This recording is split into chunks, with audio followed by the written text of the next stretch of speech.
मैं आपको एक बात बताता हूं, इसने बोला कि हमें जिहाद लड़ना चाहिए, हमें जिहाद लड़ना चाहिए। ये कैप्टन सफदर जो इसका दामाद है नवाज शरीफ का ना, ये कहता है हमें जिहाद लड़ना चाहिए। और जो पाकिस्तान के एटॉमिक हथियार हैं वो सिर्फ पाकिस्तान के नहीं है, ये पूरे मुस्लिम उम्मा के हथियार हैं। पैलेस्टीन ने सब में बीमारी है, वायरस सब में बांट की और पाकिस्तान तक पहुंचा दी। विक्टिम कार्ड खेलो, तुम विक्टिम हो, तुम विक्टिम हो। आपका भी दिल कर रहा है कि आप भी चले जाएं पाकिस्तान से? इधर से मेरा दिल कर रहा है वाशरूम में दुनिया से ही चले जाऊं, पाकिस्तान से नहीं।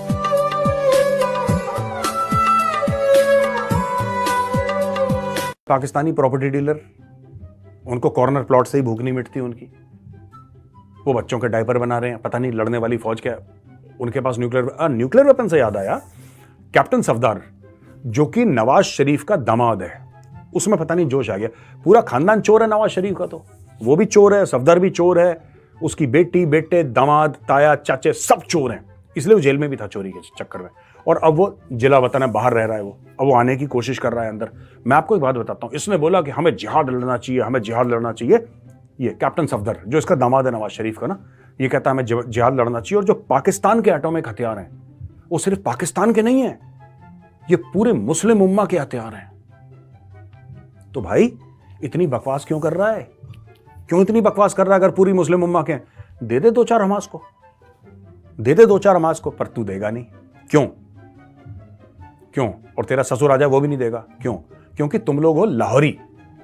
मैं तुम्हारी औकात अभी नापता हूं, तुम लोग हो लाहौरी, तुम लोग हो PP, Pakistani Punjabi. You guys only, तुम्हारी ये पाकिस्तानी पंजाबी कौम है दोस्तों, पाकिस्तानी पंजाबी, और कोई पंजाबी नहीं। मैं और किसी पंजाबी की बात नहीं कर रहा, मैं पाकिस्तानी पंजाबी की बात कर रहा हूं। ये लाहौर, सियालकोट, गुजरावाला टाइप के जितने भी हैं, ये इनसे बातें करवा लो। बातें इनकी इतनी जबान इतनी लंबी है इनकी कि खड़े खड़े जमीन पे ना पोछा लगा दें अपनी जबान से, इतनी जबान इनकी लंबी है। काम इनसे कुछ नहीं होता। आलम इस्लाम का बम है ये कर देंगे जी, वो कर देंगे जी, वो कर देंगे, और क्या कर देंगे? सरेंडर कर देंगे। तुम जाओ, मैं बता रहा हूं, ये आज हमास अगर लड़ भी रहा होगा ना इजराइल से, मरे मन से लड़ रहा होगा, कल अगर पाकिस्तानी पंजाबी जनरल वहां पे पहुंच जाए तो परसों देखना हमास सरेंडर कर देगा। क्योंकि पहले सिखाते ही इनको सरेंडर है कि जैसी माहौल थोड़ा सा गर्म हो तुम हथियार डाल दो यार पीछे, अपना कॉर्नर प्लॉट डीएचए में घेरो, लाहौर में पैसे बनाओ। कमर जावेद बाजवा, पाकिस्तानी पंजाबी, अरबपति है भाई, जितने भी ले लो पुराने अरबपति। Even A K. नियाजी जिसने साइन करा था, ठीक है वो ओरिजिनली पठान है, लेकिन पैदा पला बड़ा कहां पे? मियां वाली, जहां पे इमरान खान नियाजी है। मियां वाली कहां है? पंजाब में, पीपी। ठीक है, ओरिजिनली आप कहीं के भी, उससे कोई फर्क नहीं पड़ता भाई। आप जहां का पानी पी रहे हैं वहां पे आप वैसे ही हो जाते हैं। तो उसने जहां का पानी पिया उसने सरेंडर कर दिया। सारे पीपी सरेंडर करने वाले हैं। पूरी पाकिस्तानी पंजाबी कौम एक सरेंडरी कौम है, मैं बता रहा हूं। और ये जितने भी कहते हैं ना हम जिहाद लड़ने जाएंगे, जिहाद भी नहीं बोल पाते पाकिस्तानी, जिहाद लड़ने जाएंगे, तो जाओ ना। एक बंदा नहीं पहुंच पाया। 76 साल हो गए, 76 साल हो गए इजराइल को बने, 76 साल हो गए पाकिस्तान को बने। ठीक है, एक पाकिस्तानी पंजाबी हथियार लेके 76 साल में फिलिस्तीन नहीं पहुंच पाया। ये लड़ेंगे जिहाद, कुछ नहीं। सुनो, तुम मुर्ग चने खाओ, तुम आलू गोश्त खाओ, खा खा के इतने मोटे मोटे पेट, इतने मोटे मोटे गले लेकर, तुम्हारा यही काम है बेटा। और लंबी लंबी छोड़ना शाम को, ठीक है, लंबी लंबी छोड़ना, जिहाद करेंगे।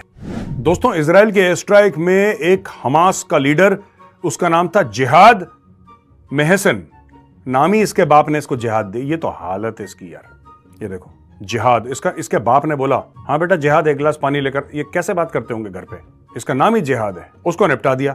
अच्छा, organisation said in a post on X, formerly Twitter. अब मुझे एक बात ये समझ में नहीं आती, ट्विटर अमेरिकन है, ये क्यों अलाउ करते हो ये जिहादियों को, जब आपको पता है। अच्छा, खुद अमेरिका ने हमास को एक टेररिस्ट ऑर्गेनाइजेशन डिक्लेयर कर रखा है, और अमेरिका का प्लेटफॉर्म ये इस्तेमाल करके खुद प्रोपेगेंडा करते हैं।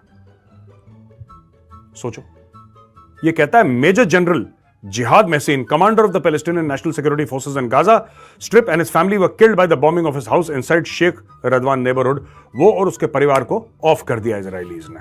अच्छा, एक और चीज है दोस्तों, बड़ी इंटरेस्टिंग चीज है जो मैं चाह रहा था कि मैं आपको पहले बताऊं, लेकिन बड़ी इंपॉर्टेंट है। यहां पे दो चीजें हुई हैं जो अमेरिका ने करी हैं। एक तो ये ईरान बैक जो हुथी रिबल्स हैं यमन में, उन्होंने मिसाइल और ड्रोन भेजे थे इजराइल की ओर, वो अमेरिका ने शूट डाउन कर दिया। यूएस के एक नेवी शिप ने उसको वो मिसाइल मार रहे थे वहां से इजराइल की ओर, वो बीच में उसने अमेरिका ने निपटा दिए हैं। और द शिप यूएसएस कार्नी ये रेड सी पेट्रोल कर रहा था और उसने देखा कि वहां पे मिसाइल जा रही है, उसके रडार ने बताया, उसने निपटाए वो मिसाइल्स, खत्म कर दिए। अच्छा, एक और चीज मैं आपको बताना चाहता हूं दोस्तों, जो हुई है खतरनाक चीज ये हुई है कि अब लोग पता नहीं गलती से हुआ है, गलती से नहीं हुआ, क्या चक्कर है मुझे नहीं पता, आई डोंट नो। लेकिन सच्चाई क्या है मैं आपको बताता हूं कि यूएस की डेल्टा फोर्स, ये अमेरिका के बड़े खास, जैसे नेवी सील्स हैं वैसे कमांडोज हैं, बहुत जबरदस्त हैं ये लोग, और ये वहां पे हैं।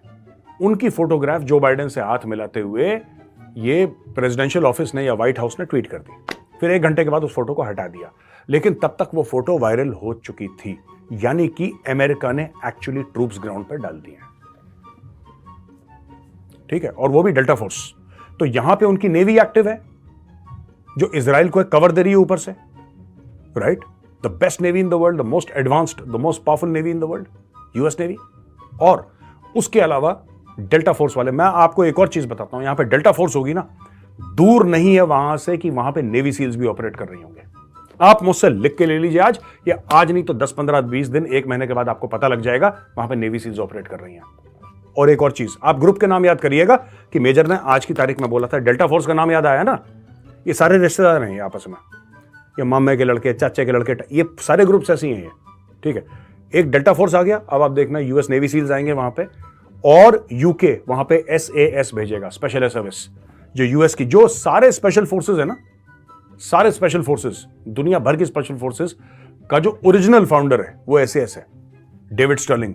उसने SAS फाउंड करी थी। और आपने देखा होगा कि अगर आप देखेंगे भारत में जो पैरा SF है उसका बलिदान का बैच है ना, उसमें एक बीच में एक चाकू सा, एक नाइफ, और वहां पे 2 ऐसे पंख हैं, वो ओरिजिनल बैज SAS का है। अगर आप SAS का बैज देखेंगे, इंटरनेट पे जाके देख लीजिए, हु डेयर्स विंस, जिसके नीचे ये लोग बलिदान लिखते हैं, वो लोग लिखते हैं who dares wins, original SAS है। आप मान के चलो कि या तो SAS पहुंच गई है या SAS पहुंचने वाली है। वो तो गलती से इन लोगों ने बता दिया या जानबूझ के बताया, ये बता के कि हमने गलती करी है, आई डोंट नो। ठीक है जी, तो वहां पे अमेरिकन पहुंच चुके हैं, वहां पे यूके वाले पहुंच चुके हैं, और धीरे धीरे आप देखना वहां पे जर्मनी भी पहुंचेगा, सब लोग पहुंचेंगे। और ये जो मिडिल ईस्ट का है ना, और खास तौर से कुछ इस्लामिक कंट्रीज में, सबकी बात नहीं कर रहा, इनकी सिर्फ जबानें लंबी हैं, इनके बस का कुछ नहीं है। सुसाइड बॉम्बर भेज दो, दूर से रॉकेट मार दो, इतना तेल की वेल्थ है इनके पास, ढंग की फौज एक के पास नहीं है। ठीक है।